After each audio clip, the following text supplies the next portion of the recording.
महाभारत हम जितनी बार देखते हैं, पढ़ते हैं, सुनते हैं, हमें बार बार एक ही सच बताया जाता है कि पांडव 5 थे, कौरव 100 थे। लेकिन इसके इतर सच्चाई कुछ और ही है।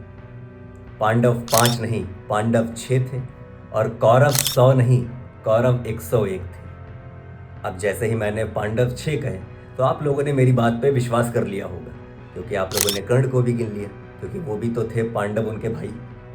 लेकिन जब मैंने कहा कौरव 100 नहीं 101 थे, तब आप में ये बात मान नहीं पा रहे होंगे। आपको लग रहा हो क्या ये फेंक रहा है, लेकिन ये बात बिल्कुल सच है। क्या है 101 कौरवों की कथा? चलिए आगे आपको वीडियो में बताते हैं। स्वागत है आप सबका मेरे चैनल वॉक एंड टॉक पे। मैं हूं आपके साथ आयुष। और हम जितनी बार भी महाभारत की बात करते हैं, सुनते हैं, देखते हैं, पढ़ते हैं, तो हमें हमेशा कोई ना कोई एक नया राज कह लें या नई चीज़ कह लें, वो ज़रूर ही पता चलती है। ये आप इस तरह से देखिए, जैसे हमारे धरती पे समंदर है, तो आप उस समंदर में जितना गहराई में उतरते जाएंगे, आपको उतने नए नए प्रकार के जीव जंतु मिलते जाएंगे, नए नए प्रकार के पेड़ पौधे मिलते जाएंगे, नए नए रत्न मोती सब मिलते जाएंगे। यानी आप जितना सूक्ष्म चीज़ों पर ध्यान देंगे, आपको वाकई नई नई चीज़ें मिलती जाएंगी। सेम उसी तरह से हमारे सनातन धर्म में जितने भी ग्रंथ लिखे गए हैं, जितने भी ग्रंथ हैं, आप उसमें जितना अंदर गहराई में उतरते जाएंगे, जितना सूक्ष्म चीज़ों पर ध्यान देते जाएंगे, आपको एक से एक नई नई चीज़ें मिलती जाएंगी। तो उसी में से ही एक और नई चीज़ लेके आया हूँ कि कौरव 100 नहीं 101 थे।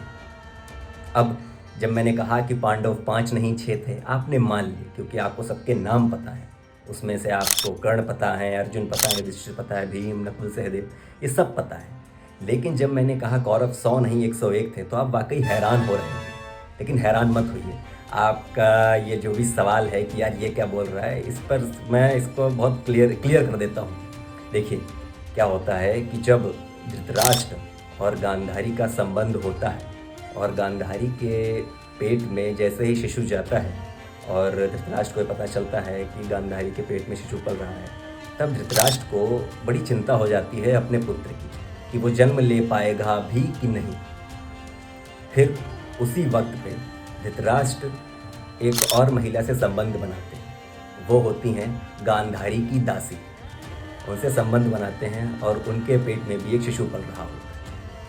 तो जिस वक्त पे गांधारी के पेट से दुर्योधन जन्म लेते हैं, उसके कुछ ही पल बाद जो गांधारी की दासी थी, उनके पेट से भी एक शिशु जन्म लेता है, जिसका नाम था युयुत्सु। जी हाँ, मैं बात कर रहा हूँ युयुत्सु की। उन 100 कौरवों में जो 101 कौरव थे, वो थे युयुत्सु। तो जैसे ही दुर्योधन का जन्म होता है, उसके कुछ ही पल बाद युयुत्सु का जन्म होता है। फिर उसके बाद में बाकी जो 100 कौरव थे, वो आते हैं धरती पर।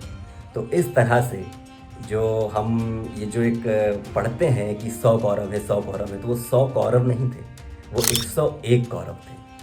क्योंकि हमें बताया तो सब कुछ सच गया है, लेकिन कहते हैं ना, अधूरा सच हमारे पास पहुंचता है, या फिर ये कहें कि हम उतना ही जानना चाह रहे हैं।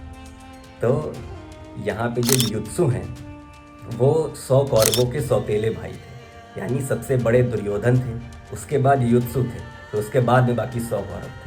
यानी कौरव 100 नहीं 101 थे। तो और आपने महाभारत में ये भी सुना होगा कि महाभारत के युद्ध में सभी 100 कौरव मारे गए थे। तो सभी 100 कौरव मारे गए थे, लेकिन कौरव तो 101 थे। तो युयुत्सु का क्या हुआ? वो 101 जो कौरव थे, युयुत्सु का क्या हुआ? उनकी मृत्यु क्या नहीं हुई थी? तो युयुत्सु के ऊपर मैं एक पूरी वीडियो लेके आने वाला हूँ, उनके पूरे चरित्र की, उनके पूरे जीवन की। इसकी अगली वीडियो युयुत्सु पे ही होगी। तो मेरे चैनल को जल्दी से सब्सक्राइब कर लीजिए और बहुत से लोग, मतलब सभी लोगों तक शेयर कर दीजिए जिनको भी इन सारी चीज़ों के बारे में जानना पसंद है।